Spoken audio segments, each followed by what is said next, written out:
কাল হলো ক্রিয়ার এমন একটি রূপ যা আমাদের জানায় কোনো কাজ কখন ঘটছে। বাংলা ভাষায় তিনটি প্রধান কাল আছে: বর্তমান, অতীত এবং ভবিষ্যৎ। বর্তমান কাল বলতে বোঝায় যে কাজটি এখন হচ্ছে, যেমন আমি ভাত খাই। অতীত কাল হলো যে কাজটি আগে হয়েছে, যেমন আমি ভাত খেয়েছি। ভবিষ্যৎ কাল জানায় যে কাজটি পরে হবে, যেমন আমি ভাত খাব।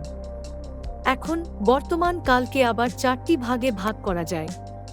সাধারণ বর্তমান কাল, যেমন সে স্কুলে যায়, কাজটি বর্তমানে ঘটে কিন্তু চলমান কিনা বোঝা যায় না। চলমান বর্তমান কাল, যেমন সে বই পড়ছে, কাজটি এখনই হচ্ছে। পুরাকৃত বর্তমান কাল, যেমন আমি খেয়ে ফেলেছি, কাজটি শেষ হয়েছে কিন্তু প্রভাব এখনও আছে।